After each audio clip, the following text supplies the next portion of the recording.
Welcome back, everybody, to another episode of Everlasting Veteran Podcast. I am joined in studio with a remarkable individual that has a story to tell, Ashley Howell, Alaskan Native that used to drive trucks, now is an Arizona resident for a few years now, a real estate agent and more. Ashley Howell, welcome to Everlasting Veteran. Thank you for coming on. Thank you so much for having me. I'm stoked to be here with you tonight. This will be good. Yeah, absolutely. We have a lot to dive into based on our conversation before, and obviously we'll probably expand on that. So start out like Alaska. I think you're the first person I have ever met in my entire life that is Alaskan Native. No way. Okay. Born and raised in Alaska, right? So dive into that. What is that like? Yeah, as kids, you don't know anything different, right? Just where we grew up, and so it was nice. It was before the internet, and so just played outside as kids, snow machine, fishing, camping, hiking, lots to do. So as you get older, the winters get way too long, and so but a great place to raise kids and grow up, and so had a great childhood, and yeah, we loved it. And what part of Alaska was it? Close to the shore? Deep in there? Kenai Peninsula. Yeah, it's about 2.5 hours south of the big city. Okay. So, All right. yeah. Now you did send me some pictures of truck driving, right? Yeah. And we're going to dive into that a little bit more down the road. All right. Sweet. So as you're growing up and stuff, in Alaska, what is like one of the major things that like Alaskans do for fun? For fun, everything outside really, in the summertime and winter really, but a lot of bonfires, a lot of barbecues outside. In the summer, it's daylight for like 23 hours. And so Yep. you can be out doing stuff all hours of the night. And so, yeah, just a lot of outdoor stuff. Okay. 23 hours, right? In We're the going to summer. dive into that because I do have a question about that. What is that like mentally, like the sun being up for so long? Yeah, Right. dude, when you're kids, you're like, we're not going to bed. It's daylight, And so, but people get blackout curtains. You just get used to it. But Yeah. people visiting struggle with it because it's weird. Yeah. Yeah. So, I mean, the lifestyle, adapts to it, obviously, but you could benefit from it to capitalize on, longer days and stuff like that. Now, Yeah. are there like longer nights? Like, does it reverse? Or is it It's like kind of similar to the rest of the United States, where you go home in the dark, go to work in the dark, that kind of thing. 8 hours of daylight, in the winter. Unless you're way up north, and then it stays dark for like 6 weeks, I think. And like the native villages, like way up north.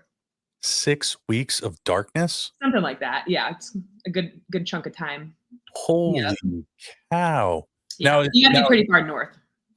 Now, is that like I correct me if I'm wrong, and if this is just ignorant, is that like those areas like the dry counties? Is that what like due to the darkness and stuff like that, and like everything else? I watched a few episodes of like the Alaskan life and everything.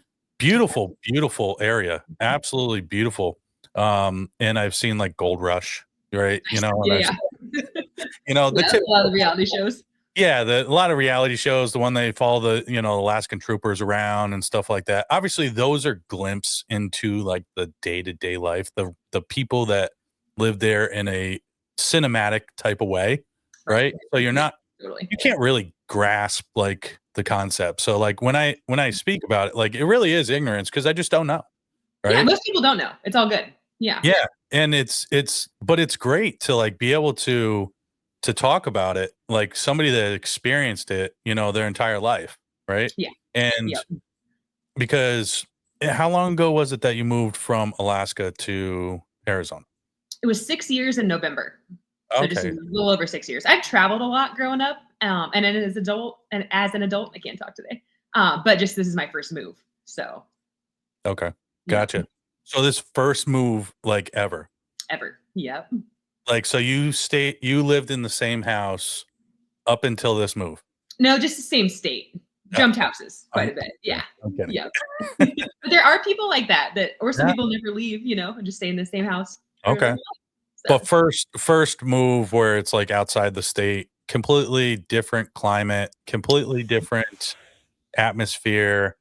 Like you have, what do you do with more daylight now, or less daylight? Actually, like Well, it's definitely more daylight for sure because our summers are so short up there, you know? yeah, And so I just wanted like a lot of people do winter sports. I don't. And so I wanted to be somewhere where I could be active year round outside. right, And even like the summers are hot here, but you can still get out and do stuff in the morning and at night, right. you know? And so that was the goal All right. mainly. So give me two best qualities of Alaska compared to two best qualities of Arizona, and then two worst and two worst. Okay. Alaska, there's just so much to do if you like nature and being outdoors. And it's just gorgeous compared to anywhere else you will visit, really. There's nothing like it. There's a reason why people spend their whole life trying to get there to check it out. Two negatives, the winter's just way too long. And there's not really like as far as like business side of stuff goes, there's not a whole lot of conferences or speakers that come through or a lot of opportunities for growth, if that makes sense. And so that was one reason I wanted to be down here because in the States you can jump around, you can get on a little plane. It's easy and convenient as far as access goes to other places in the world. Right. And so that was a big seller on Arizona and just sunshine all year round. There's a lot of people here. It's getting kind of crazy. Our market's a little wild, and so that's good and bad, I guess. Right? It's definitely growing, and so and summers can be a lot here for another negative side. So just I think that the positive outweighs the negative for sure, though. Yeah, gotcha. Being here, Yeah, yeah, every place does, right? You find some good positives, especially if like you consider a place your home, yeah, right? yep, So that there's a weighted balance that like only is true to that person, yeah. right? Have you And been here? Have you been to Arizona?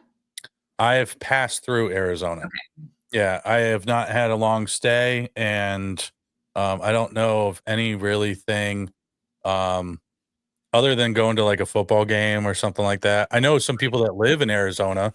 yeah, I know a guy I grew up with and went to high school with, played for the Arizona Cardinals. nice. Okay, Um, and I think he's actually a firefighter now, if I remember is he? correctly. Yeah, I don't know where though. Yeah, Uh, but but yeah, I mean, I know of Arizona, just like I know of Alaska, you right. know? Yep. I mean, I've been, military and stuff like that. Boot camp AIT down in Oklahoma. I've been to Texas, Florida. Um, I've been to a lot of states up and down the East Coast. Um, I haven't been to Alaska. I've always wanted to go to Alaska. Yeah. I've never been to Canada, No. Okay. and I live in New England. Yeah. But I've been overseas. That's the weird thing, So, I mean, it is what it is. Life took me on a different journey, and I left Connecticut when I joined the military and said I was never coming back, Yeah. right? And then I came back after the military, and I had an 11 and a half year policing career before I took the job that I have now, So, You I bounced mean, around. yeah, I mean, it's one of those things like it's home, right? It's rooted, and I have family here, and then I settled down, started a family here, So, I mean, do I want to stay in Connecticut like when I decide to retire? I don't know. I don't know. I think I'm at that point in my life where, and I'm glad I'm at this point where whatever ends up being what it is in life, I'm gonna continue to have fun with it, you know, I love that. and Yeah. That's because important. I mean, at the end of the day, like I can't take anything with me, right? So I got to make the best of it, and 100%. doesn't matter how much money you have, doesn't matter how many objects you have, material, objects, they're great and fine and everything, but the stress of, you know, life sometimes just it consumes you, Yeah. right? And doesn't allow you to live life to the fullest in your eyes, right? Right. You can't live it for somebody else. And, one of the big messages I always say is that you have to be 100% for yourself first. And I've said this many times before, and I always say it to new guests I have on the show because you can't be 100% for somebody else if you're not 100% for yourself, you know? 100%. So important. And a lot of that a lot of that comes down to happiness, right?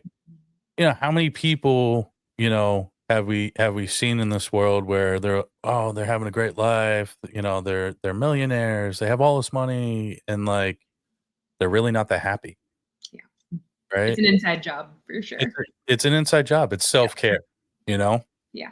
And so I do want to talk about truck driving. That Let's is hear it. when you told me that, like, I tell you this, I wouldn't that wouldn't have been my first thought. I would real estate agent, okay, got it. Yeah. Right? Teacher, got it. Okay.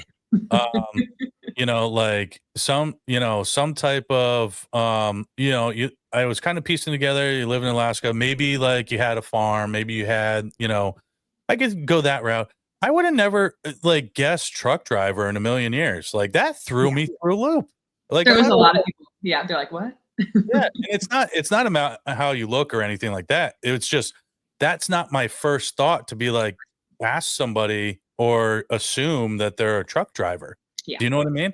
Yeah, Like, for sure. I mean, it's definitely a good job, you know, and I know a lot of people that are truck drivers, and Yeah. you know, we have a couple that used to drive trucks, you know, in our family. Awesome. Um, Okay. but you know, I mean, it wouldn't have been my first thought.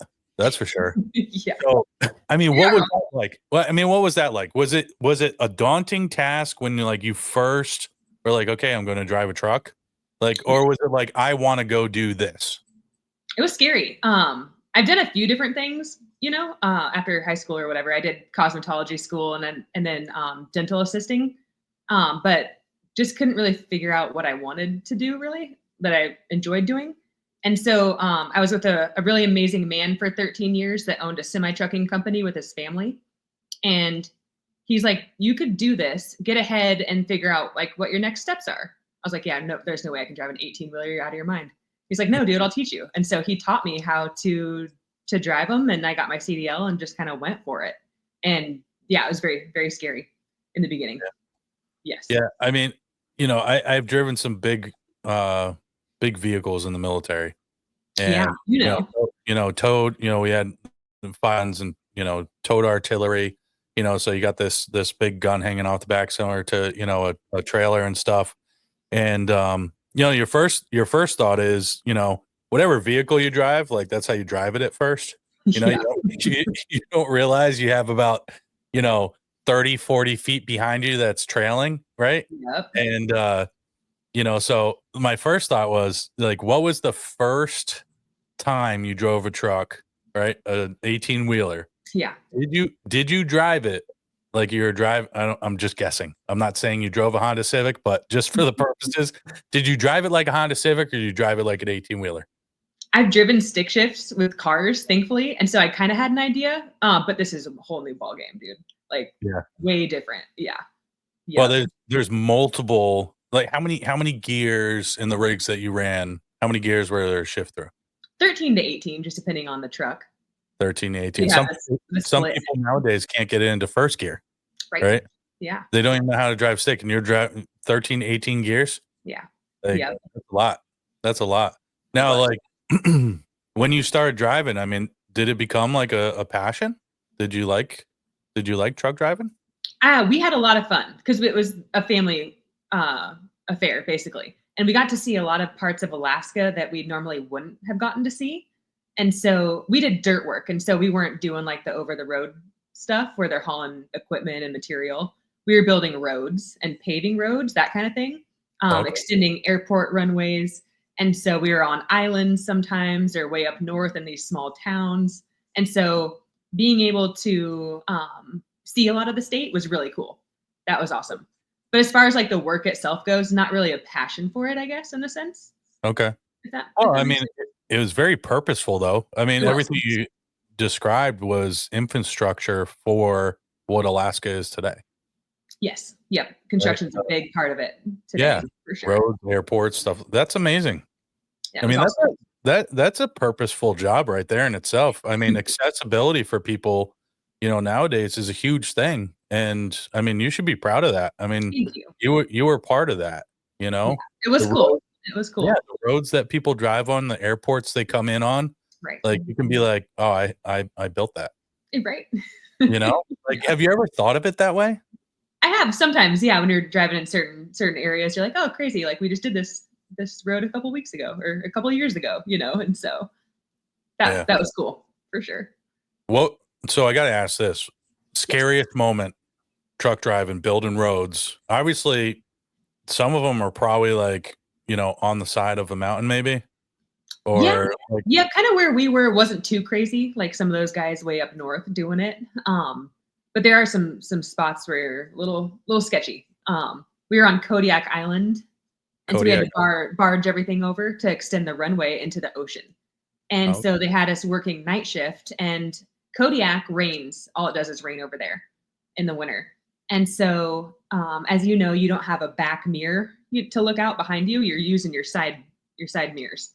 And so it's pitch black. They don't have a lot of lights on these roads where you're getting the dirt from and then taking it down to the airport. And then you just got straight rain coming at you. And there were parts of that job that were in the ocean. Our wheels are literally in the ocean, dumping the dirt into the ocean to extend that runway out. And so stuff like that, wow. jobs like that. Yep. Sketch. All right, right off the top of your head, without thinking, Uh-huh. sketchiest moment in the tractor. Sketchiest moment. Oh gosh. Just as several times probably where I've almost ran into people. People don't realize how fast or how long it takes for you to slow down compared to like a normal car when you're that heavy. And so probably the scariest would just be like close calls with other drivers in cars. Um, Never had any accidents, thankfully. So that's good. Yeah. So I do have Yeah. I do have to say before before we start this episode, like I've seen ice road truckers. Yeah. Yeah. Like how many people have asked you that, right? A Or lot. you were on this a lot of people. That's where my mind went, right? Yeah, yeah. We Because didn't do that at the time. Just no ice, no winter stuff, just summer yeah, season. And yeah. so I had a buddy on that show though. It's okay, spoiler alert, that show is like so scripted. Mm. He's like, they made me cry on camera for the TV show, Oh, that kind of stuff. really? Yes, it was just really Yeah. funny. But I figured. I mean, some a are lot too of yeah, I legit. mean, a lot of those are like pieced together, right? Totally. You Yeah, know, it's reality TV. But you reality. get an idea of what the train's like because they're really driving through on there. So Yeah. yeah, pretty wild. Well, I that's I can't cool. do ice, dude. I just you get freaked out in your head. Yeah. Yeah. So, I mean, that's pretty awesome. I mean, just being part of the infrastructure, the essentials, and stuff for daily life, expanding on, supplies, I mean, I'm sure, was that airport like, was it there before or was it new? It was there before. Yep. Okay. They just needed to So, make it a little bit longer because yeah. it's So, it's pretty tight coming in. yeah. Yeah. Yep, So, I mean, one would assume, I mean, that was because like, accessibility of supplies and, for sure. whatnot and all that stuff. So very, very important. Very, very important. Yeah. So, I mean, after that, I mean, you're like, well, I guess I'll go to Arizona, right? Right. Yeah. What was that, decision leading up to that? What made you choose Arizona of all Yeah. of all the other places? Why Arizona? We had some family out here, so we had been probably a Uh, handful of times to visit and just kind of looking at different options in the states, trying to figure out. All right, we know Alaska, we don't really want to do this anymore. We're sick of the winter, and so Arizona made sense because we had some family here and okay, the weather. And so that kind of sold us on it a little bit.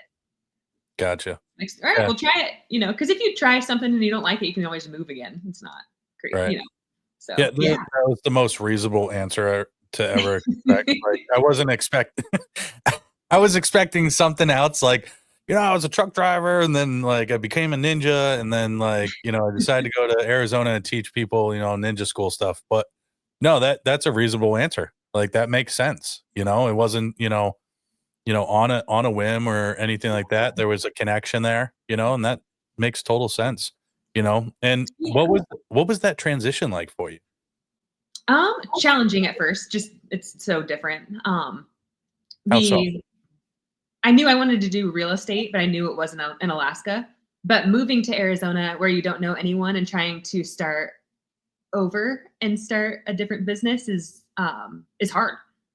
And so And then just kind of leaving everything that you grew up with, you know, you leave your friends, you leave your family for the first time, you know, and so just challenging in that regard, I guess, if that makes sense. Yeah. Now Yeah. now the people that you knew in Arizona, were they there and you moved, like, nearby, or was it, like, a different part of the state? Did you have a support network when you got there? You know, what part of that transition, obviously, like, it's a scary move. It's a complete like, you're moving thousands of miles away, Yeah. right? Yep. Um, I may have made that up. I didn't calculate it, but we'll just go with thousands of miles away, You're right. No, right? you're right. Yeah. But you land, you know, how much you bring with you, how much you're prepared for, you know, all this stuff, like, must be going through your head, like, "What if it doesn't work out? Am I making the right decision?" You know? Like, Mhm. how long did it take you, right, to be like, "Okay, this is the right choice?" Probably a good year. Yeah. Yep. I just had my mom here and then my father-in-law at the time was here. And so that's it. And so I just got my real estate license right away and just went for it. Interviewed with a couple different brokerages and just went to work really. And it took like a probably good solid 2 to 3 years to make good friends here because it's hard to meet people all over again. And so yeah, it's a little lonely at first for sure. How Just did figuring it out. those introductions, like, to the now friends, right? Or Mhm. maybe the potential friends that didn't work out to be friends, you know, was it like, "Hi, I'm Ashley. I'm a truck driver from Alaska. Nice to meet you. I'm here to be a real estate agent." Like, how was that? I mean, that's gotta be nerve-wracking, right? For You know, sure. like, you don't have you don't have anybody. It's one thing if, like, the whole family moves and you're younger and you make friends in school and then, like, they come over, right? There's that connection, right? And it's kinda already established. But as an adult, right? And just being like, I'm going over here," and being vulnerable, right, Mhm. to complete strangers, Yeah, right? it's weird. I mean, what was that like, and how did you get through it? How was that resiliency to just keep going and not be like, "This was a bad choice," and go back to Alaska? Yeah, I feel like I'm pretty outgoing in general, which is helps a little bit, I guess. And then I met a lot of people through like the work side of things. And then I kind of tried to get creative and I got out and did some volunteering and got involved with different meetups and just tried to do a lot of networking that way to like get to know people. And then just gotten lucky mainly through real estate, have met some of my closest friends here, which is really cool. And Yeah. so just kind of funny how that worked out. Yeah. Yeah, absolutely, Yeah. absolutely. So, I gotta ask, right? Mhm. Everybody has traditions, right? And every area of the country has their own little tradition, right? Were there traditions in Alaska that you brought to Arizona, which you thought was a normal thing, and people were like, "What is that?" Oh gosh. Not really, honestly. No, Alaska's just so different the way Yeah. they do stuff, you know? Did Yeah, you there's not But did you do anything that you would normally do, like, in Alaska and in Arizona? Like, there's traditions, or you picked up on, like, other people's traditions, or, like, the town, you know, you live in? Was there something that, like, you were used to that you were craving that was like a tradition, whether it's a meal or whatever? oh, I Um, see what you're you know saying. what I Yeah, mean? yeah, Like, a tradition can be anything, right? So, was there something from home? Obviously, everybody, you know, they love, you know, grandma's sauce, or they love, you know, yeah. this or whatever the case may be. Was there something from home that you just can't find in Arizona? Coffee shops. It's gonna sound Really? really weird. So back home, I don't know if you've ever seen the little tiny carts that you can drive up. There's 2 windows on each side. It looks like a little mobile home in the middle Yeah. with 2 windows connected. And so I don't know why they're not in the States, but back home there's one on almost every corner. And the coffee, I don't know if they're importing it from somewhere or if they're making it in Alaska, but it's so good and it's so different, you know, than being here. And so just being able to go home and like get different coffee. I know it sounds like kind of silly, but I miss that. Well, I'm a huge coffee fan. Are Like, you? yeah, it's similar. I mean, when you dive into the coffee realm, like, it's similar to, like, whiskey and wine connoisseurs. Like, That's true. same thing with coffee, the bean, the flavor, the boldness, the brew. I ground my beans every morning before I brew it at work.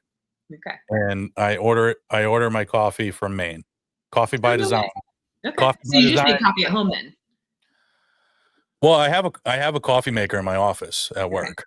Yeah, and it's so good that I've started a coffee club. Not really a club. It's just Yeah, the 3 other coworkers that I have. And, that's awesome. you Are they know, making you make them coffee every day? I make it every day just because it's that good I love that. and it spreads joy, That's right? awesome. You Yep. know, So you know, you get it. it's like comfort. It's like food. Food's a language, right? You know, coffee's the same way when you get around, a bunch of coffee drinkers, you know, it's the same way. It's a language. It's a conversation starter. It's standing around the water cooler at work, right? It's one of those things where it forces a conversation, it takes away awkwardness, Mhm. and it allows you to open up maybe about a conversation that you otherwise wouldn't have because you have either clients or members or whatever the case may be. Right. It happens everywhere, right? And Mhm. it's the behind closed doors, like, let me open up about my day type of thing, or my weekend, or whatever the case may be. It gives that opportunity, that human moment, to be able to connect, and Totally. that's what I love about it, you know? And the small things like that we take for granted so often, right? Right. That human connection, that human moment to be ourselves, Yeah. right? And so many people shy away from vulnerability, right? Where vulnerability is more of a strength, right? Because, you know, if you have 2 people that are being vulnerable, right? And it doesn't have to be this mushy, cry it out or anything like that. It's just being genuine and honest and letting somebody else know something more about you. That's literally vulnerability, right? With There's a lot of no. people. Yeah, it scares Yeah. a lot of people, but that's growth. That's how you grow. That's how Mhm. you grow personally. That's how you grow professionally. Being vulnerable, like being a real estate agent. I have my real estate license. Mhm. Sometimes it's good to just be vulnerable with your clients Yeah. and say, "Listen, I've had a really, really, really rough day today. Please bear with me." And if you have like a good client relationship, I mean, you don't have to go into details, but, you know, they may be able to maybe give you advice, maybe Yes. give you a perspective, Yeah, right? for sure. Because at the end of the day, like, that conversation has nothing to do with a real estate deal, right? Yes. It Yep. it it's not a you know, it but you gotta do it in a comfortable sense, like, you're not just gonna do it with everybody because Mhm. some people don't wanna hear it, right? They just wanna go buy a house, Yeah. right? Um but that human moment, that connection is so vital and so important to growth, right? That more people, if they just were in tune with their own human moment and the person that's in front of them, Mhm. right? That's truly active listening, Right. right? Yes. That Yep. moment is and that window closes quick and you may not get it again. And that's your opportunity to be able to connect with somebody in maybe a deeper way, help them grow, you understand them more. And that's what it's all about. That's what life is about, and people Agree. miss it so often than not. Yep. And sometimes a small change in perspective will change your whole entire life. So Absolutely. you never Absolutely. know what kind of advice somebody has, and so no, you're Yeah. right. Yep. So if you had to go back 6 years ago and give yourself advice of moving from Alaska to Arizona, what would one of top 2 pieces of advice, whether it's maybe better prepare you, whether whatever it is, what are the top 2 things of somebody that's, going to move to different state far away from what they're so used to, right? And essentially start a new life. Yeah, the top one that I wish I would have known is that we're always taken care of. And so if you've got that pull in your heart and something on your heart to go do, whether it's scary or it's, in a different place completely, you're always going to be taken care of if you follow that nudge, right? Um, that's the big one. And so it's funny how pieces fall into place and the right people come in at the right times and make sure you can figure it out. Um, and yeah, the other one was everything is figure outable, right? Um, there's a lot of unknown, as you know, going into different things, whether it's states or work or relationships. And um, it's just important to know that you can get through it and figure anything out. So, Yeah. yeah, and just go for it, right? Yeah, absolutely. I mean, you hit on a lot of metaphors there, right? And I'm a huge so I love metaphors. Good. Okay. And the reason why I love metaphors because I like breaking them down, right? I like the understanding of why and how they were created and by who. Yeah. Sometimes we don't know the who, but more in a sense because sometimes those metaphors they morph over time, right? Yeah. Based Yeah. on what they mean, right? A saying, that's designed as a metaphor, whatever the case may be. You just power through it. Power through what, right? Yeah. Like, what am I power? I'm standing. You want me to go through the wall? Like, what am I powering through? And obviously, like that's life. Metaphorically, right? Yeah, metaphorically. But there's some deeper ones, True. right? Yeah. There's some deeper if and a lot of them are written by a lot of brilliant philosophers, right? And you get very philosophical with it. And a lot of them have to do with self-care, True. right? A Yeah. lot of them Yeah. everything boils down to self-care, Yeah. right? Understanding what we're saying, right? And why we're saying it, Mhm. right, is most of the time going to allow you to listen to yourself, right? That right there sound very confusing, right? But let me break it down. So, if I have you ever had a moment in your life where you go and you say something and then all of a sudden you go, I never thought of it that way, Oh yeah. right? Yeah, for sure. Because it's how your brain processes, right? Mhm. You now have an auditory thing to be able to take in to process, right? Where if you just allow it to live rent free in your head all the time, it's going to change and morph and everything else. And you can't, you're not talking through it, Yeah. right? So I say to people, don't mind me. I'm in my board meeting right now, right? Yeah. Because then like they tell, you ever hear people say, have a journal, write some stuff down, write your thoughts down, stuff like Mhm. that. Yep. Because now you're reading it, right? So it's a different type of sensory type of thing. It's a way to absorb it in a different way versus a thought, Right. right? And it's a good release sometimes too, at the same It time. it is. It absolutely is. I'm going to go a little bit deeper, right? So what is a thought, right? Mhm. Something that you see and you think of something.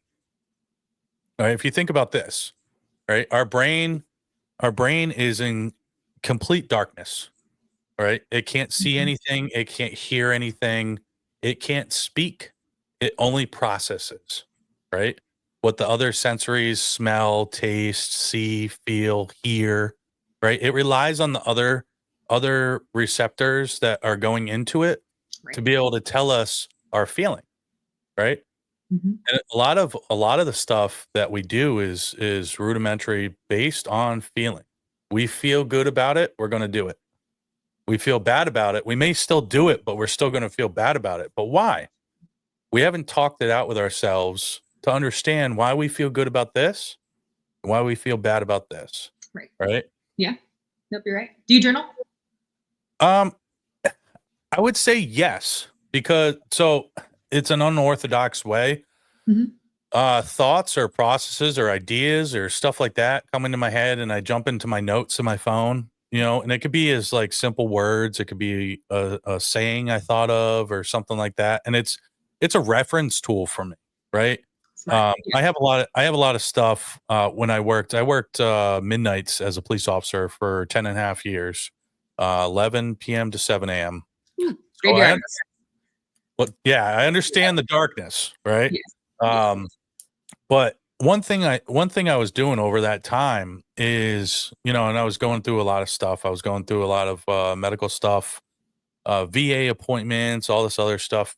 Mhm. And and it left when we didn't have calls, we didn't have nothing to do. It left me with a lot of time, right? A lot of time to think, a lot of time to process, a lot of time to not realize that I wasn't getting good sleep, My thought process, my mental clarity and stuff just wasn't where it used to be, not even close. Okay. But I wanted to refer back to that moment, Mhm. right? A reference point to understand like what I was going through during that time to see later on down the road, you know, growth, right? Yeah. See my resilience, my struggles, my successes, and everything else, to better understand me, understand what was going on in here, right? Mhm. I love that. And Yeah. the one thing I find though is a lot of people when you start talking about mental health or just mental in general, right? Mhm. Mental thought process, right? Um, I don't know why a lot of people steer away from it. It's so interesting, right? It's so interesting to understand a thought process and why we have it, right? And there's so many factors that go along with it, right? It's Mhm. cultural based, right? It's home based, based on family upbringings. It's Right. based on friends. It's based on what we've seen. It's based on our own opinions, our own feelings, and that's how we develop our thought process, Yeah. right? When we see things, do things, say things, A lot of programming in there. there's a lot of programming, Yeah. right? So this brings me to mindset shift, Mhm. right? Having a mindset shift of whether it's negative to positive, positive to positive. I don't like going positive to negative because we don't want to do that. But a mindset shift, in essence, and I don't know if you've ever dove into this at all, Yeah, right? definitely. Yeah. Um, so having a mindset shift for growth and everything else, you've done it, right? You've lived it, you've done it, and you had to shift yourself from a move, a transition, a relationship change, relationship status, stuff like that. Everybody's gone through a mindset shift. They just don't understand what it looks in a positive way, True. right? Look at the Uh, negative when something you happens. right, Worse, right. it feels like if we don't. Yeah, you have to harness that resilience, Yeah. right? What is some of in that realm of things? It doesn't have to be, exactly, you know, a mindset shift type of Mhm. thing, but a mindset mentality, of the resilience of starting over, you know, loss, growth. What are some of the big things for you that has helped you get through stuff and you've relied on to help to hold that mindset? Yeah. About a decade, I've been doing a lot of personal development. So I read a lot, listen to a lot of podcasts, and try to do the inner work on myself as well. Not just the outer stuff. Um, Realizing that not everything I think is true. If I have a thought that's negative, right? Because we have so many different thousands of thoughts a day, especially women. I'm not sure why that is. Um, I didn't say it. right.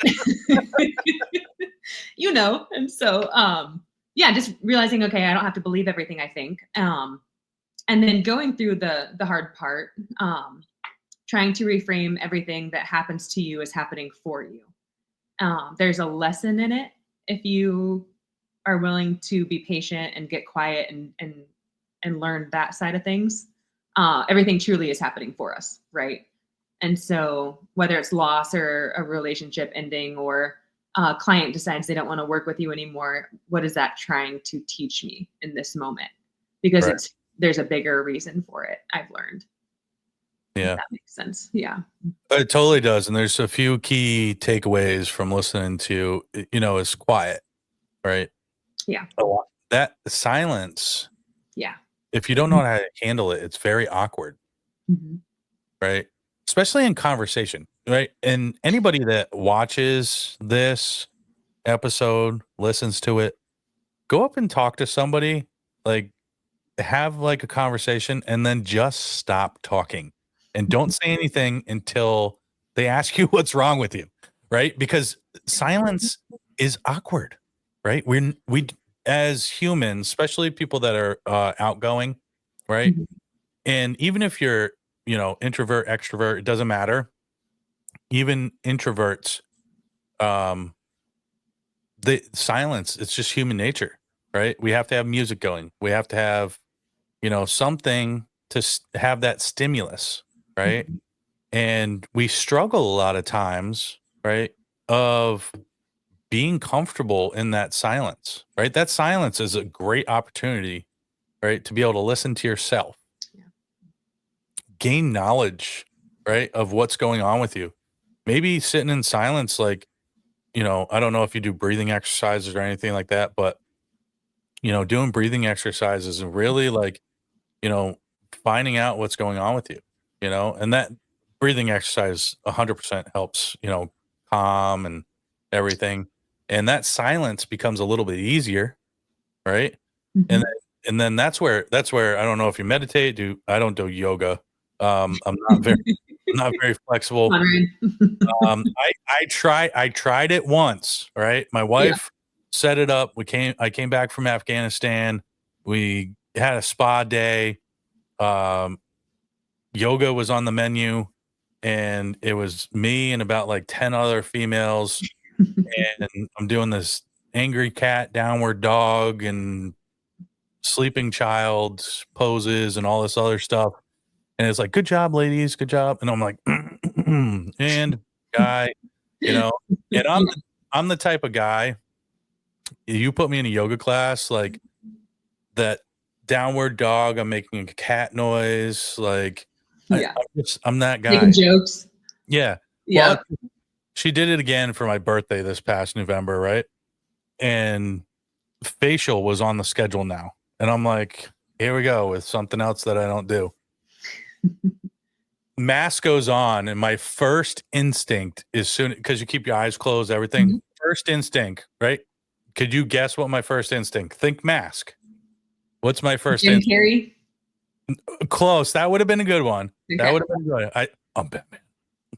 What is it? I'm Batman. Batman. Is Right? she in the room with you? No, Okay. not. So like I make this person completely awkward. Yeah. Like, but I am laughing hysterically. Right. And like that is you bring me to a spa, that's what you get. Right. Yeah. This is your fault. Like No. yep, it's your fault. It's not Yeah. mine. Like Hey, I I like that she's getting you out of your box though and trying new stuff with you. yeah, and I'm not opposed to it, Yeah. right? I'm not opposed to trying new stuff. The one thing is you won't catch me scheduling it for myself, Right. right? Yeah. I'm just it's just not it's not one of my things, right? Yeah. I'll schedule a tea time for golf. I'll jump on the motorcycle. Mhm. There's interest just like anybody else. I don't have an interest of scheduling a spa day. It's not my I I enjoy it in the moment if I'm forced to do it, right? Yeah. But I'm not scheduling it, you Okay. know? Like Yeah. I enjoy going. I enjoy it's like a day where we don't have any distractions. I enjoy that part. Um, I could do without facials. Massage, I'm one of those people where it's like, okay, I'll schedule a massage, boom, done, hour and a half later, Mhm. go about my day, right? Have you done a But pedicure? with my daughter, Okay. yeah. Yeah, girl dad. I mean, it Yep. is what it is. I'm not gonna lie. That's the foot one, right? Yes. Yep. Oh, so the yoga first time, right? Mhm. After Afghanistan, um, a pedicure was scheduled, and I feel so bad for that person. Like, so bad. Like, she probably was collecting Afghanistan sand in my feet. Yeah. Like, I feel 100% bad. Now that I grossed everybody out and whatever. It is what it is. That's the story. I'm sticking to it. I can't change it. It is what it is. So, I wanna get to a serious note because we talked about this and, I think you can really help some people, you know? I've been through it. A lot of people have been through it, and we all deal with loss. Mhm. We all deal with it in a different way. Sometimes, we don't know how to deal with it. Yeah. And sometimes we just have to figure it out as we go. The days get a little bit easier, but sometimes, my wife and I still have it, Mhm. 2021, we had 5 losses in our family. Gosh. I'm so Her sorry. grandmother, Yeah. her father, a couple cousins, so I understand. especially when it's people that are close to you. And it gets a little bit easier. It does, Yeah. but I think that us as people, we need to do a better job of communicating how we do that. How do we get through those barriers? And if you would, no pressure. Told you Um, can ask anything. yeah, I mean, I'm an open book. it was your father. Yes. Yep. My dad passed in July. So about 6 months ago. Yeah, so I mean, still fresh. I mean, I was Very. telling you about 2021. I mean, it still feels fresh for us some days. Yeah. And have you had those days like so her dad was, a smoker. Have you and there'll be once in a while like I and we don't smoke. Right. And nobody's allowed to smoke in the house, Mhm. right? So there's no reason I should smell cigarette smoke, Right. Mhm. And there's days that we've had that, and it's like, Whoa. oh, Yeah. like he's here, you Yeah. know? Like, if you had those moments? There's been a few, not with like the smoke smell, but Yeah, just that a was few pretty like specific. just a few like little things. I've had lights go off and on, stuff like that. I was in a meditation. I was really deep in one because meditation's helped a lot through this process. And I felt like somebody stuck their hand in my stomach to the point where I thought somebody was in my house because I had my Really? headphones on. Yeah, just like a few things like that have happened. Um, and I like to think it's him. Yeah, you know, um, if that makes sense. Just yeah, yeah, a few little stuff like that. So yeah, it's been a rough 6 months, dude, for sure. yeah, Yeah. yeah. I'm sorry if you guys have gone through it too. It's awful. It's Yeah, not easy. the conversations get easier, Yeah. you know? The Yeah. and it's more you more lean towards, like, remembering the good times now, Mhm. versus I feel like sometimes there's like, you know, we naturally feel like guilty, like we couldn't say one more thing, or we Right. wanted to do this, or we had this planned, or something like that. And Yeah. it can go both ways. Like we blame ourselves, or we blame Mhm. them, or whatever the case may be. Depending on the circumstances, obviously. And that's grief, right? Mhm. The sadness that there's happiness involved with it because you remember memories. Yeah. Right? And those happy memories make you sad because you want them back, right? Yeah. Um, My brother had his first baby this morning, oh my god, and congratulations. Oh my god, you announced it on Everlasting Veteran. I did. And This is so so besides family. like being so happy for him, the second thought is, "Oh my god, dad's not here to see this." And so it's like that duality of like happiness and sadness can coexist at the same time. Yeah, That's a trip. And that's yeah, gonna take some getting used to with the big life stuff like this. yeah. Yep. Well, and I think a lot of that, and I dealt with it a lot, because my grandfather was 23 years Navy, Yeah. and, like, I was very close with my grandfather. Mhm. And I actually have, like, some of his Navy stuff in here and my stuff, and, behind me, the kneeling soldier has my dog tags and his dog tags, so there's a lot of meaning in this studio, and, like, I Mhm. I built this, with my own hands and, um, put a lot of passion and feeling into it because I want people Mhm. to, like, have their own feeling with that. They can connect with it, and there's so much stuff in here, whether it's veteran or not, that it's so connecting and people will be like, "Oh, I've seen that before," "My Mhm. grandfather had that," or, like, "My cousin had that." So it makes a comfortable space and it allows for conversation, and the one thing with my grandfather, when I joined the Army, my mom, like, pretty much disowned me. What? Um, well, just because, like, my grandfather in his time, he was World War II, Vietnam, Korea War, like, she had a lot of rough issues, upbringing and stuff. Back then you drank away your problems and, coming back from wars and everything else.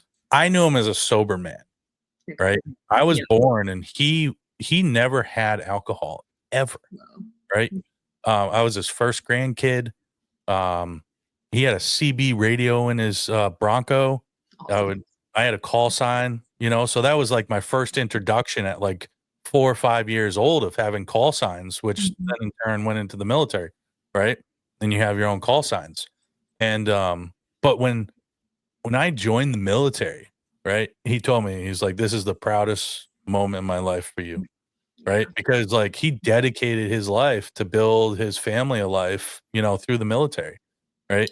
Him and his brother enlisted in Jamaica Plains, New York, forged their parents' signatures to go into the military, and went through 3 of some of the worst wars in American history to come out on the other side to start a family and build a good life Yeah. for them, and he says he owes it to the military for it, Mhm. So, like, and it made me who I am today, you know?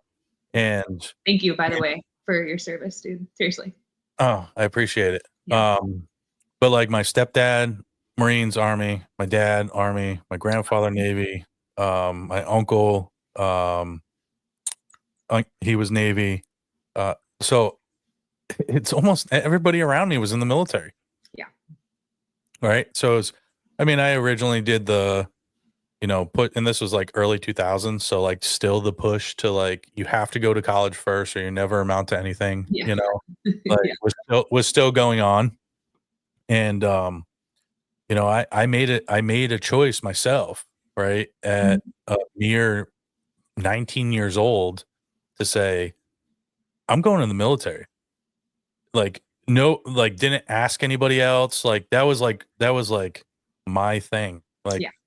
Completely.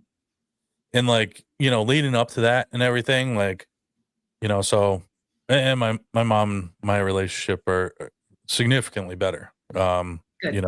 Yeah. Since then. She's probably sad her baby was leaving Yeah, and worried about you. she's a great mom. Like Yeah. I'm not like every she was I'll put it this way. My mom and dad got divorced when I was about like 5 years old. Right. My stepdad is pretty much like the only male figure I know growing up, as a father, him and my grandfather.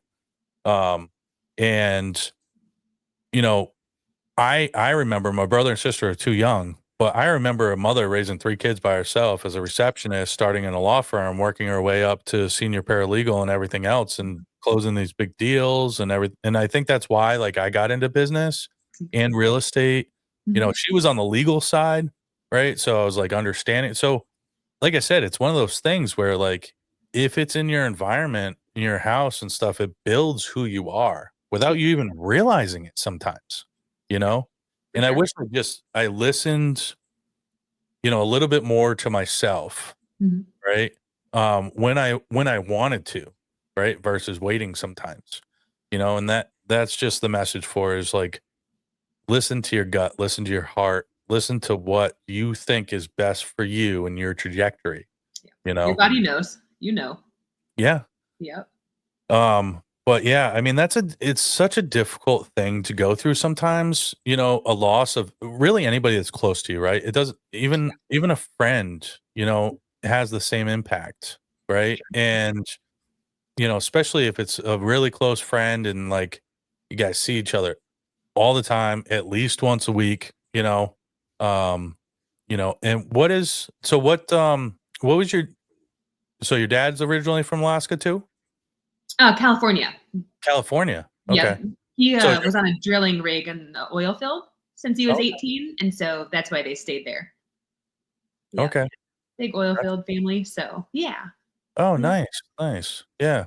Um, so when your dad was around, I mean, he sounds like an amazing individual, hardworking man, like family man. I mean, I've heard very small bits and pieces, but the small ones I do, and I actively listen, like, so, and I pick up on like, just how you talk about like was your brother, right? Having a baby?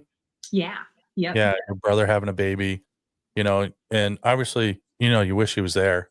Yeah. Um, Starting in an oil rig at 18, right? Mhm. Young age, direction, purpose, driven, hard worker, everything else, has a family, sounds like an incredible individual, He really What was. what is one of the top 1 traits that you would say that you love the most about him? the thing I love the most about him, his heart, he was just a very good person to his core. He's a strong but silent type. He was an old cowboy, but just a big heart and love for his family. Um, my sister and I were talking about it. If something ever happened with the family, like exciting news or, he'd be the first one to be like, "Hey, do you hear about this? Do you hear about this over here?" Yeah. And so I've got some older half siblings that are amazing, and our mom's amazing too. He was just, yeah, he was just very special. Very Yeah. special man. Hard work taught me what hard work was. Worked his butt off for us our whole lives, you know. Would you And say he was your biggest cheerleader? yeah, he's the one of the like small few people in my life that never told me I couldn't do something. That's As awesome. crazy as it was, even semi truck driving. He'd be like, "All right, cool, let's do it." He was always supportive and always like right behind us kids, whatever we wanted to do, even if he didn't agree with it. Yeah. Yeah. So Yeah. you did say that you do meditation, right? Yes. Yep. And it's helped you through. What are some of those aspects that like you've been able to take out of meditation to be able to continue to have the amazing resilience that you do have? Yeah, I do a lot of guided meditations. I'm trying to get better at the ones where you can just sit in silence. It's kind of harder. But like a lot of work with like Joe Dispenza's meditations, kind of along those lines. Um, and so like especially on days that are really hard, um, sometimes instead of trying to fight through that or to solve a problem, meditation will take you out of that emotion. It's just like taking a nap. It's like, all right, we're not going to fix whatever's wrong right now. So being able to pause, and just take that time and meditate and breathe and kind of ground yourself back in has been so helpful. Sometimes twice a day on days that are, right after his passing was awesome to be able to ground back in, Yeah. Yep. Now, So excuse me, are you a believer of like, if your feet connect with the ground and that connection and like everything like that of like full connection, the natural connection with the earth? yeah, yep, I've heard good studies on that too. Being Yeah. able to ground yourself outside, totally. And some people touch trees or go barefoot on the grass, or is that what Yeah. you're talking about? Yeah. Yeah. Absolutely. Yeah. You do that? It's a real thing. Yeah. Yeah. Awesome. Absolutely. Yeah, Yeah. I need to try that. Yeah. Yeah.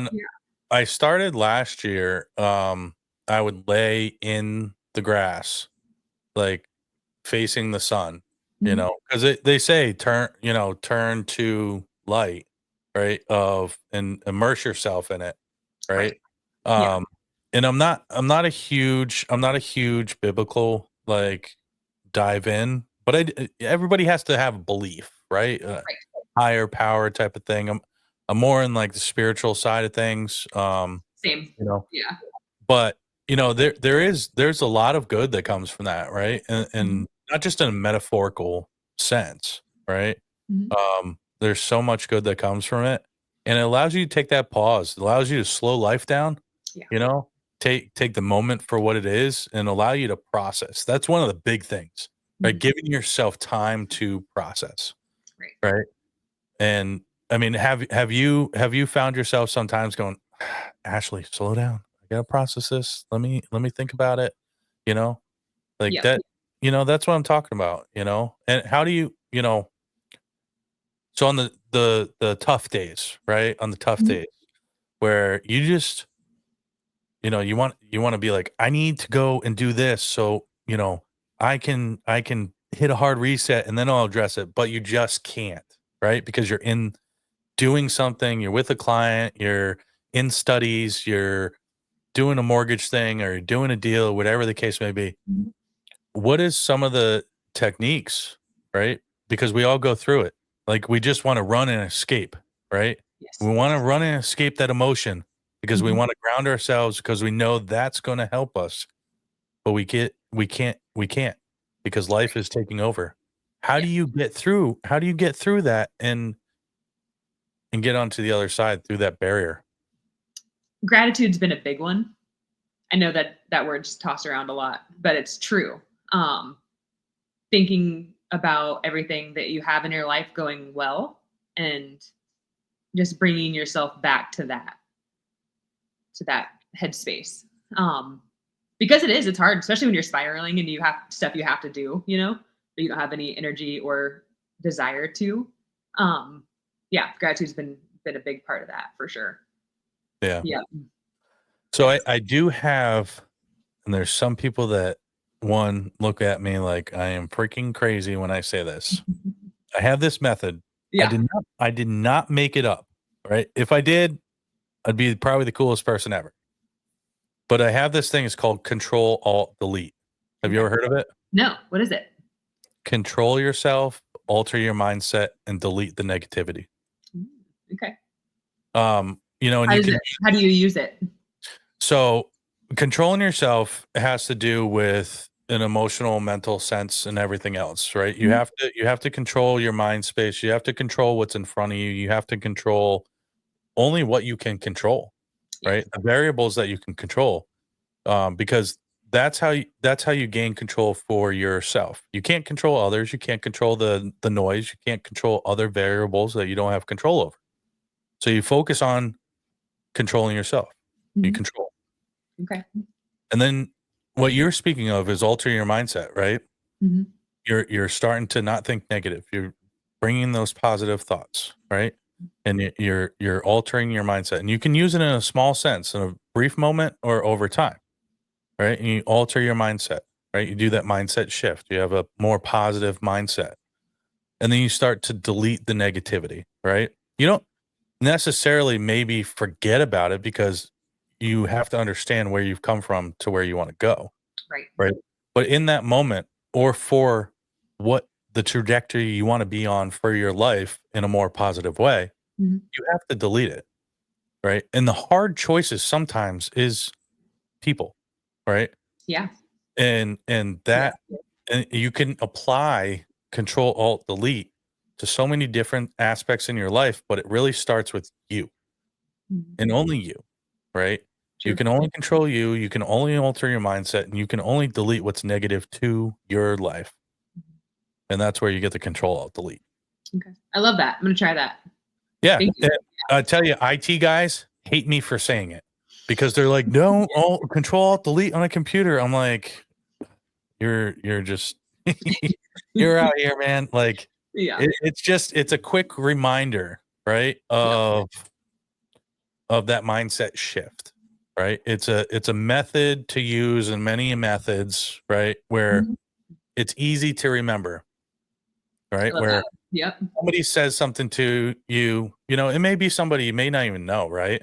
Where you're having an off day, right? This happens to all of us. And it's just that straw that broke the camel's back. There's another metaphor. Straw that broke the camel's back, right? Where like it's just that one thing that somebody says to you, and you interpret it as like it's a personal attack, and it's not really, right? And you're just having this off day, right? And before you say something, you control yourself, right?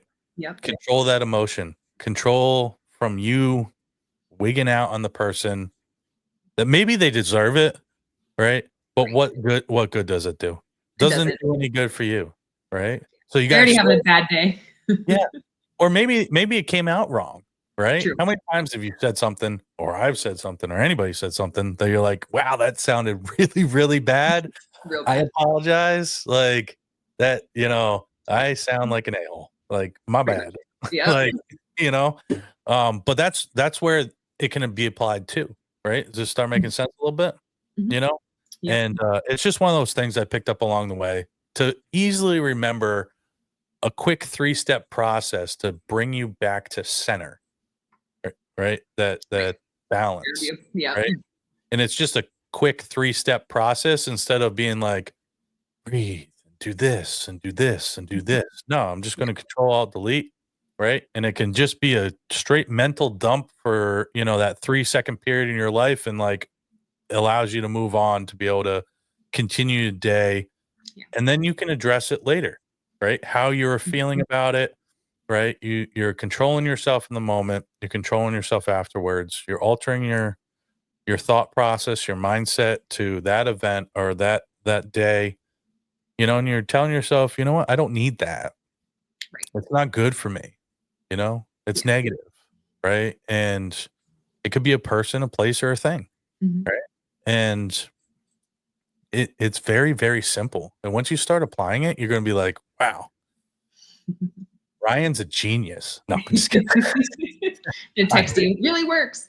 yeah, I didn't come up with it. I can't take credit for it. I picked it up along the way, but that's the whole point, of what I do is whether somebody thinks I'm crazy for it, whether they're going to use it, whether they're not going to use it, um, sharing that perspective, sharing that journey of life, right? Of what I've picked up along the way, what's helped me, maybe, especially in the military community or anybody that uses acronyms, right? It's a very easy thing to remember, and be like, oh, you remember on the keyboard, Control Alt Delete, Right. you know, use it in life, your processor, right? That Control Alt Delete stops the computer, right, from functioning, Right. right? You Yep. Control Alt Delete, right? You stop and pause, right? And that's the best way I can describe it. I like it. So, No. Very good. so how's real estate going? It's good. It's crazy, but nope, it's good. I love it. I truly do. Truly, Now, truly. you don't have to say what brokerage you're with or anything like that. But as far as like a personal standpoint, what do you love most about real estate? Other than the obvious, like, I love people, I love talking to people. Don't give me a bland statement, all right? What do you love about real estate? I fell in love with real estate for the passive investment side. And Okay. so uh, I wanted to, long story short, get my license and help other people buy real estate to help their retirement. And so um, I've kind of done everything that realtors do, but my passion for it is making people money with I it. like that. Yeah. And so I'm not sure what that's going to look like. I'd like to get to the point to where I'm full time on the investment side, whether it's building my own investments and helping other people do that too. Nice. Yeah.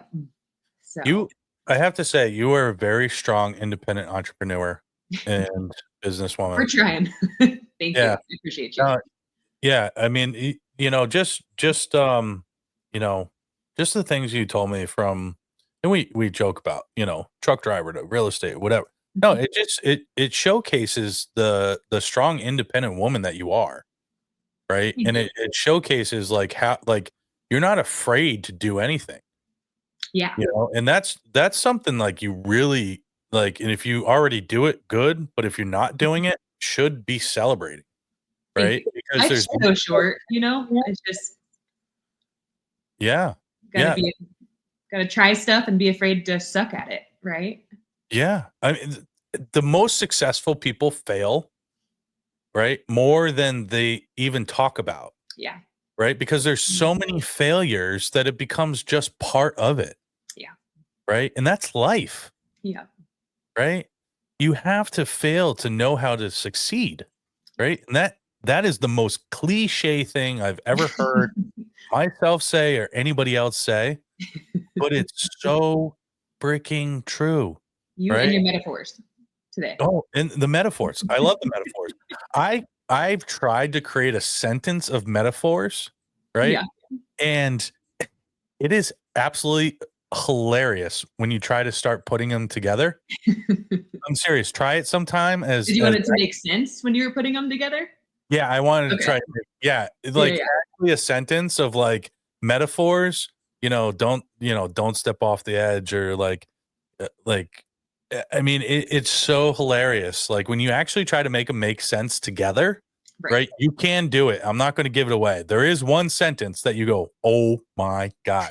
Like and like try it one time because it will Okay. actually make you laugh. Try the ones that like are well known, Yeah. and then try to make a Nameless. sentence. Just use three.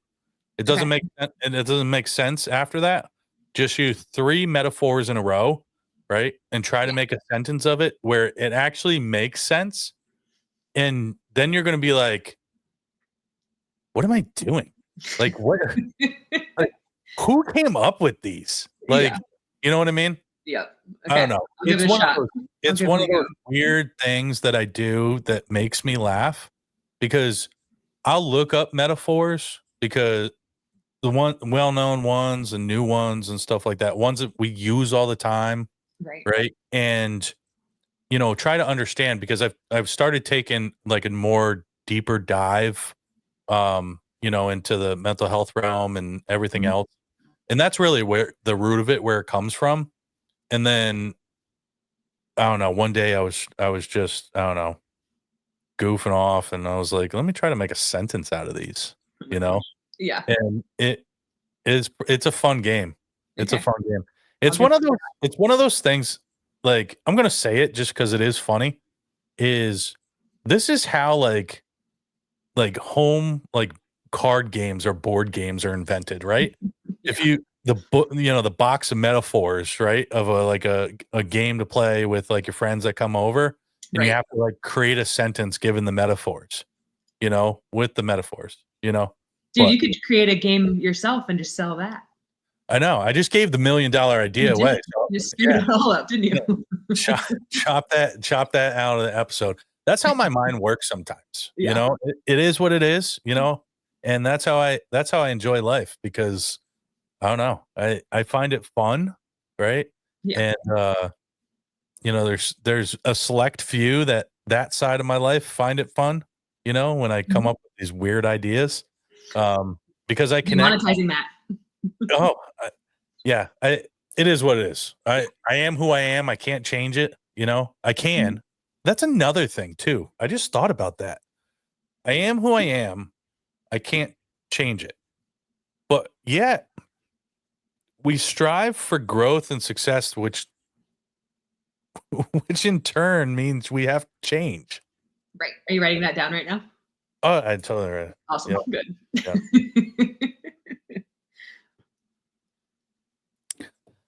But it's stuff like that. I'll say it out loud and be like, "Wait a second."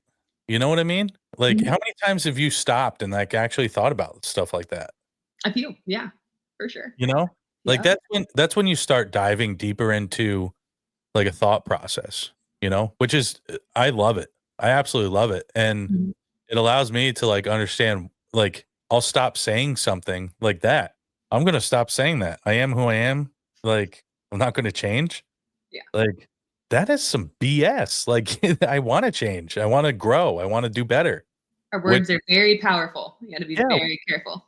yeah, which in Yeah. that involves change. Yeah. Right? I mean, we say, "I am who I am. I'm not gonna change," because we're trying to show strength, right? I think Right. Okay. I see what you're saying. yeah, I think that's Yeah. kinda why we say it. "I am who I am. I'm not gonna change for somebody else. I'm gonna change for me maybe," but Mhm. that's not what the words are, True. you know? And if we slow down and kinda think about that like I just did, I went, "Wait a second, that doesn't make sense," to what I'm trying to do. Like, yeah, I wanna change, Right. but yeah. Yeah, so, you got any questions for me? I mean, I've been spitballing some questions to you. We've been talking, you I'm gonna know? let you go. This is your show. Um, You're the what do star of the you show. what do you do like so no more yoga for you, but like what else keeps you grounded? Like when you're going through hard stuff. What do you what's your go-to? Uh, I smudge. I have kind of my own, routine of silence. Mhm. I actually do enjoy silence. I've learned to enjoy silence. Um, more so now than I ever have. A lot of it has to do with either a combination of things, deployment, um, military side of things, police department, dealing with people, dealing with problems, dealing with hectic situations. Yeah. There's a lot of stimulus that happens when you're in those careers, Mhm. and I wore a uniform and boots for almost 19 years, 18 years, something like that. And a combination, 8 years military, 11 and change in policing, so I took one uniform off and put on another. Yeah. Um, there was only a 6-month gap in between getting out of active duty and going into policing, and that was basically the hiring process, which is a very quick hiring process. Normally takes like a year or two. Um, so I had no downtime. I had no downtime to figure out who I am outside of the military. Right now I'm Officer Landry, right? And Yeah. everything that comes along with that, having the uniform on, people, have certain images of police officers, right? But they don't know me. They don't know Ryan, Yeah. right? In the military, it was Sergeant Landry, right? And a lot of guys, or before that, Specialist Landry or whatever, they know me as Landry, right? A lot of those guys I felt closer to than anybody else in the world. But there's some of those guys who can be like, "What was his first name?" We all called each other by our last names, True. unless like you're like super close with the people and you hang out on the weekends and stuff like that. Um, you may not you may not remember their first name, you know. Yeah. And that's just how it was, and it's just part of the culture and everything else. And you, even if you knew their first name, you still called them by their last name, and Yeah. so, and then the thing was, is like, I really started this journey, physically and mentally. I would say, let's see, we're in 2025. So, probably like right after COVID, um, and then I really, really started taking a deep dive, probably about the beginning of 2021. Mhm. Um, you know, th- I got a swift kick in the butt to like go to the VA and get checked out and apply for my benefits and figure out what's going on with me physically. And really really just doing the self-care I should have done, years ago. Right. And Yeah. there was a lot of times where there, and I still have those moments, right, where I feel lost. I feel like I'm not doing enough, you Right. know? Like you're Uh, not far enough ahead. I'm not far enough ahead. I'm Yeah. not, I'm not putting out enough, to people that I care about, stuff like that. They're like, cause everybody deals with what they've gone through or what they're going through. It gets a little bit easier as you keep going, Mhm. but we all have those days, those weeks, those months, right? Yeah.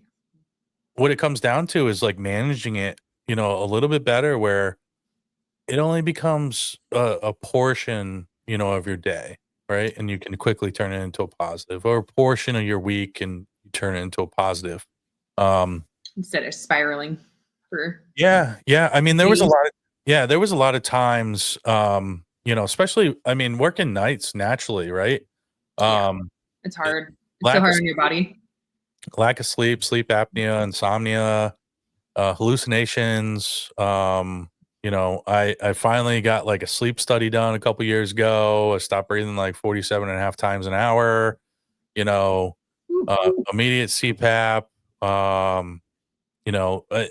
the laundry list of like medical ailments. Like, and I'm not the worst off, right? And I'm not in the best, position, like as far as like VA, and I still have a follow-up appointments I gotta do and everything else, specialty appointments, MRIs and everything else. But like I didn't do that like early on because like every other veteran, I'm like, there's somebody else that like needs it. There's, it's not me, and the denial and the guilt if I go do it. Right. And I don't know why.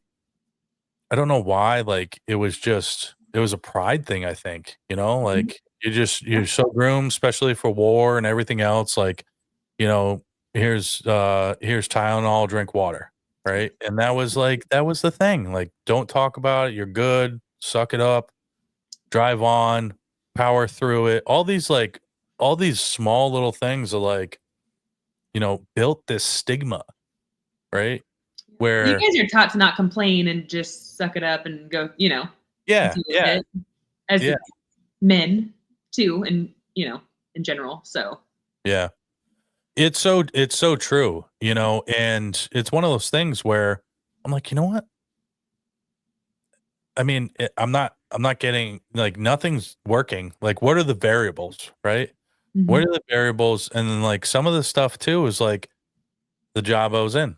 I love policing, I love helping people and everything else, but that was one of the variables I could change, right? Yeah. And, Yeah. is it a difficult decision? Yeah, there's some aspects that's a difficult decision of uprooting yourself from one career to another, Mhm. right? And, what I was doing and what I'm doing now, for the job, I'm working with veterans all the time, right? And military and their families and everything else, and that I've immersed myself in it, into my community, right? And the most purposeful, meaningful thing anybody can do is immerse themselves into something that helps others that's part of their own life, Right. Yeah. and that's what made the decision easy. And because I can now have a conversation with somebody across the hall that I work with, a member that comes into the facility. Mhm. It's a lock facility, membership only, right? So Awesome. Yeah.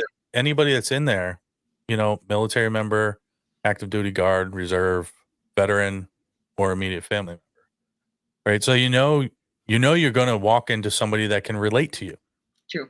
Yeah. right? And they're going Whether through the it's same stuff. staff member, a member of the facility, volunteers, whatever the case may be. Mhm. You can be a volunteer and not have any of those connections, but you can remain a volunteer, right?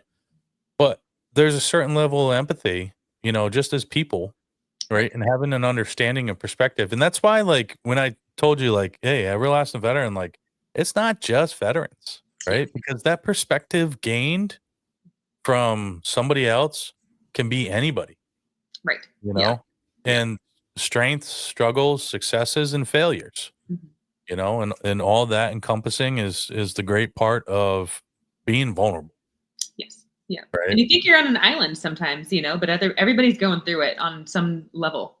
Usually, if you start getting vulnerable and talking to people about it, like Yeah. you were mentioning. So, no, it's Yeah. important. Yeah. It's so true. It's so true. And I think a lot of people are starting to pick up on it, Yeah. more Yeah. so now. Where it's like, I mean, I don't know, this country was kind of in a weird place in like 2020 and 2021. Mhm. Um, but I think a lot of it had to do with so this reminds me, I had a comedian on here, Marty Caproni. Shout out to Oh, Marty. sweet. If Yeah. if you know him? No, I've heard the name. I'm gonna Yeah, have to look at the episode. Look up yeah, the episode. yeah. So Marty was one of like the first guests. So I met Marty. I actually had a comedy club at Mohegan Sun. And I said, dude, you're awesome. You want to come on my podcast? And you know, he's like, what's it called? I was like, Everlasting Veteran. He's like, are you a veteran? I said, yeah. He's like, done. Like, you're a Oh, veteran, everlasting done. Right. So he that's so actually cool. lives in Mass, probably about an hour and a half away from me. Mhm. And the one thing that he said to me and stuck with me that makes the most sense over COVID and everything else, it's like it put all of us in like this globe, right? This little shaker, and we went like this, and we dumped everybody out and just said, "Figure it out," Pretty right? much. Yeah. Like that's literally what happened, Yeah. right? And so naturally, what happens is people got used to the seclusiveness and being alone, and Mhm. then they actually had to interact with people, right? Yeah. So like how Mhm. we're talking right now was 2 years of somebody's life, So crazy. right? Yeah. And then you had to go back to personal interactions, and some people just couldn't do it, Yeah. you know? And I think it's one of those things that we have to understand, especially with technology and social media and all this other stuff, Mhm. is it's a tool, right? Yeah. It's not meant to run our life. It's not True. meant it's not meant to, like, for instance, I talk about all the time for social media especially, Mhm. I use it for business. I use it for promotion. I use it for, putting out positivity, everything like that. Right. I use it for a tool, right? I use it in that aspect, but there's some people that, they are constantly checking how many followers I have. Do people like my post? Yeah. Did somebody put an angry face? What the heck? Yeah. All this The other stuff. dopamine hit. Yeah. Do Yeah. you guys have like a Facebook community forum and stuff where you are? For the town or for Yeah, like for the town and stuff that you're in? yeah, there's quite a few different groups here for sure. Yeah. Yeah. How many times have somebody like commented something off the wall, right? And then Oh you yeah. have everybody coming out of the woodworks and like essentially bashing the person, right? Right. And it has nothing to do with what they just said, Yeah. or you know, the person like posts something and it's like trying to be helpful, or it's like a question that probably requires a very simple answer, but the people are just like just so rude, not decent and stuff like that. And you'll actually have people comment in the comments, I'm here for the comments, right? Totally. Yes. And it's like what are we doing, people? I know. Like what are we doing? Some The of the real floor, estate ones, dude, they're the worst. You're like, what? And then people can see your name and your face on here, like, and you're writing that stuff on here. Like, I don't yeah, know. It's yeah. insane. Yeah, I think a lot of people forget, like, they forget their surroundings, right? Reading the room, right? Yep. There's another one. Read the There's room. another one. Yep. You're gonna have to Yeah. go back through and listen and write these all down. Oh yeah. Yeah. Well, I mean, reading the room for me is like so many different things, like physically reading the room, like in a tactical way, Mhm. and then there's like an actual like metaphorical sense to it, and then there's another one I completely forgot, but it is what it is. There's like three different things. Yeah. But that's the essence of it, is people just forget like why things are started for what they're started for, like a Yeah. forum. It's meant for information and communication of what's going on in the neighborhood, right? Yeah. Help people. Yeah. Help people. Collaborate. Hey, Yeah. listen, there's an accident over here. Oh, thanks for posting. Awesome. Found your lost dog. Yeah. Yeah. You people, they'll be nice. They'll put, prayers, hope nobody's hurt, whatever. And then you get those like jackwagons. They'll throw in there like, oh, they're probably on their phone. They're like just irrelevant comments that they Not necessary. yeah, they do nothing for the conversation, Right. right? Yeah. Um, Yeah. That's so fun. have you Good ever heard time. the term keyboard warriors? Oh yeah. Yeah. Yeah, yeah. So I mean they're in full force lately, and people just gotta ignore it. Yeah. So all right, before we wrap this up, you got any other questions for me? I was gonna see what your thoughts were about like balancing business and fun. Like, because there's Oh two yeah. different sides of the spectrum, right? It's like, okay, grind it out for 10 years and then have fun and travel and do what you want. And there's other people that are like, hey, life is short. We got to do some stuff we enjoy while we're grinding and working. And so where do you stand on that? Yeah, I don't believe, I mean, I'm a walking proof of it. I don't believe that you have to stay in a spot, for a pension just for the pension, right? Mhm. I could have stayed another 8 years in policing, had a pension, collect the pension, Right. and I wanted more to life, right? I wanted more personally, professionally, everything else. I started a new job about four months ago. I'm going on vacation in February to Disney. Good. Right. So you have to have that work life balance. You have to have those hard reset times, Mhm. right? And I'm not a huge fan of staycations, right? That's a stupid term. Like maybe you take a Sunday after, maybe you take a Saturday, Sunday and you chill, right? But you don't take a week and just stay in your house. Like Yeah. that's what you do when like you're sick and like you have to have soup and lay in bed and rest and everything Popsicles else. and- Yeah. A staycation, get out, do stuff, right? You're doing something that you normally don't do in your weekly routine, Mhm. right? Where it allows you to hit the hard reset button, right? If there's a bunch of stuff to do in town, right? Or on the other side of the state or whatever the case may be. Like get out and do it, do something new. One of my biggest things too is trying something new at least once a year, I love that. right? Yep. Trying For sure. something new at least once a year.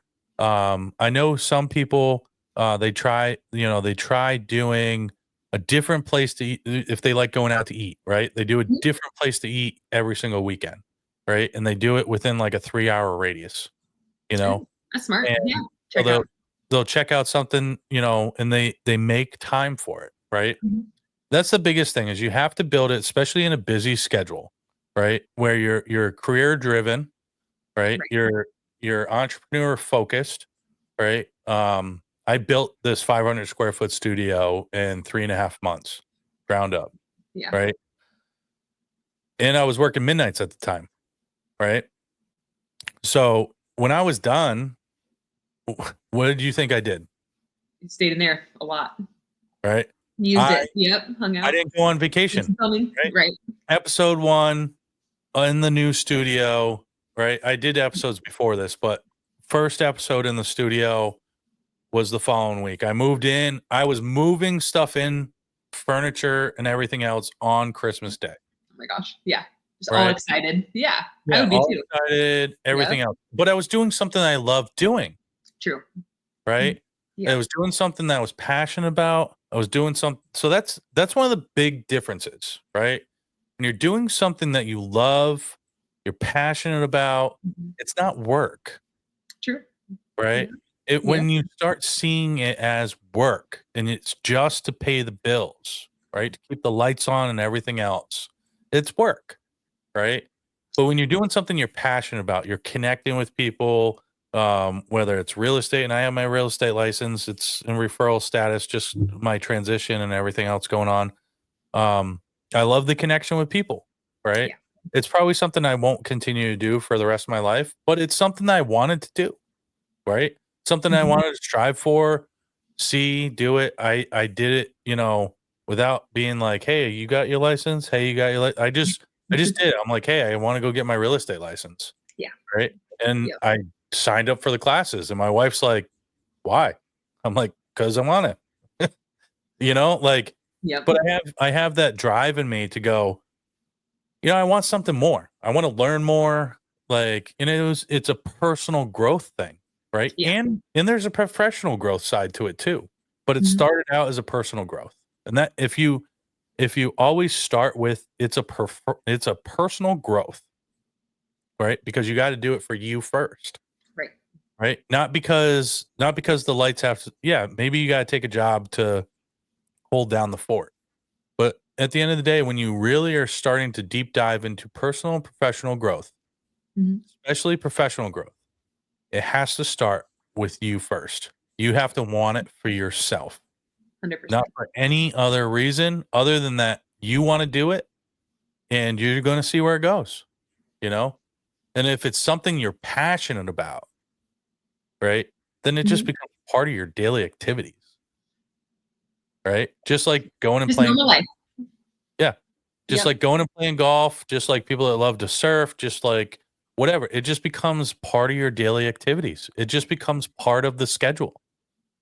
However, you do have to take a break from that schedule, Right. Yeah. right? Yeah. Because you just and me and everybody else, right? In order to appreciate what you've built, what you have, and notice where you want to go, Mhm. you have to take a step back and have perspective for yourself. Right. So Yeah. that I think that helps with creativity too, which is good. Oh, absolutely, Yeah. absolutely. I know you expected a very short answer, but you No, I weren't love this. It's you awesome. weren't gonna you weren't gonna get a short answer with That's me, okay. Yeah. right? Because I don't believe short answers allow people to understand either A, the person they're asking, or B, in a perspective standpoint, Yeah. right? A true perspective that you wanna gain from that person, right? So short answers aren't on this playing field at all. You have to have an explanation, which is a long answer, to the different facets, the onion, right? Peeling back the onion of the different layers Yep. to the question that's asked, right? And that's so important when you're trying to understand what you're asking to, is how do you want to apply it in your life, right? As a real estate agent and doing all this stuff and growth, there's going to be work involved, right? And only A lot. you, yeah, a lot of work, a lot of I'm work. just teasing. Yeah. Only you are going to be able to know when it's time to take a break, True. right? Yeah. You can take advice, right? But that work-life balance or that passion-life balance, right? You have to understand what allows you to center yourself, hmm right, on a daily basis, Yeah. right? And the I would say this is there's two things that my grandmother told me. One, and this goes with the be 100% for yourself to be 100% for somebody else, is she told, and I developed that over time, then going into adulthood. hmm She told me you have to worry about number one. That's it, and everything else will fall into place. Smart woman. Yes, strong Irish woman. Okay. Yeah, makes sense. So you have to worry about number one first, and everything else will fall into place. hmm The next thing that she said is you can't control what you can't control. hmm And if you focus on trying to control what you can't control, you're going to become exhausted, and then you can't control yourself and what you want to control. So true. And at 9 years old, when she starts saying this stuff to me, I'm like, what are you talking about? I Yeah, just want a whatever, Pop grandma. Tart. Yeah. Can I get a Pop-Tart or a hot dog? You're Like, right. you know, but a lot of these, a lot of these teachings that we get, from our parents, our friends, and other family members and stuff like that, Mhm. there's a lot that we can learn from it, right? And that's where that active listening comes in, right? Think about this. Have you ever had a day where somebody's been trying to give you advice because they care about you, but you just didn't want to listen, Oh yeah. right? Yeah. And it's those days that we need to dig deep and be resilient and listen, because it's that perspective that's going to allow you to gain your own perspective and trigger what you need to do for yourself. Yeah. And those are the hardest moments, because we want to still be strong for ourselves, and we don't want to show vulnerability, and we don't want to show weakness, and we don't want to show those people that what they tell us actually helps us, because we want to do it for ourselves, Right. right? Yeah. So You also those, have to be careful who you're taking it from at the same time. oh yeah, yeah, absolutely. That's a no-brainer. That's a no-brainer. But I'm Yeah. talking if you had like a one-on-one with the person you trust the most, Yeah. you Okay. know, Yeah. and you know why we do that? It's because we're so comfortable with those people that we trust the most, Yeah. that we take out our frustration, our anger, our sadness, and everything else on them when they may not even want it, Right. but they take it. Yeah. But then we don't slow ourselves down enough. We don't control alt delete, right? To be Mhm. able to take that moment, right, and listen to them. Because what they have is just as valuable of us dumping everything on them and venting, Yeah. and we could grow a little bit sooner, right? It's going to happen because they care about us. They're going to tell us again and reiterate it. Yeah. Yep. But sometimes, like, we don't listen, right? And we never do listen. And then they go, you know what? You don't want to listen to me? I'm Yeah. done, right? True. Yeah. It You're on happens. your own. You're on your own. Yeah. But I mean, it's life. We're in control over that trajectory. And if that happens, like, we have to take responsibility for it. True. Right? We have Yeah. that responsibility is on us. So that relationship of somebody that's trying to connect with us Mhm. more so, and not just be a sounding board all the time. They're trying to give you valuable advice to help you grow because they care about you.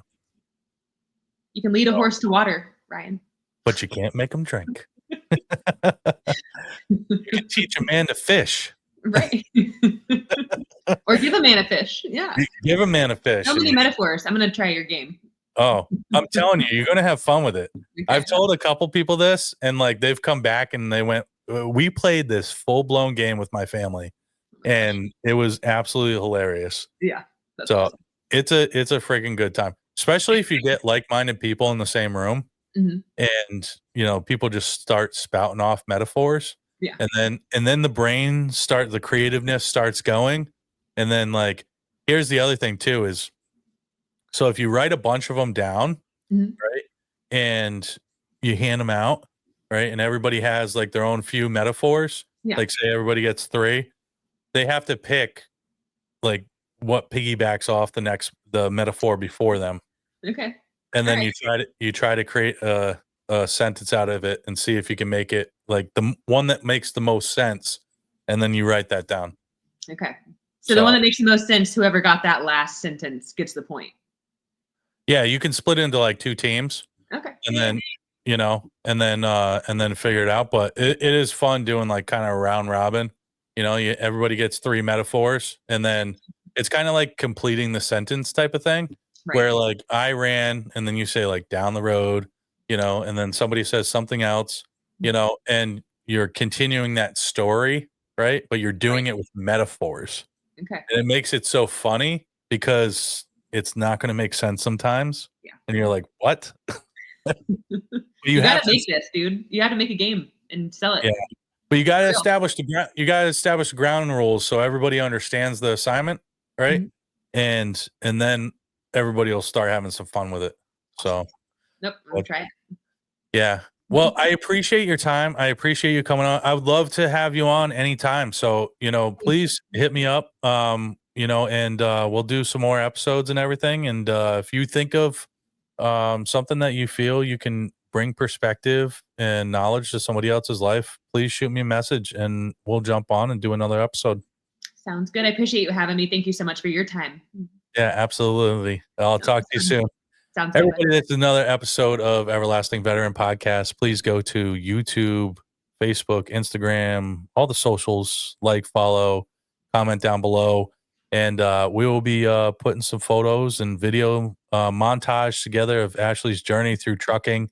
And thank you. Thank you so much and have a great day.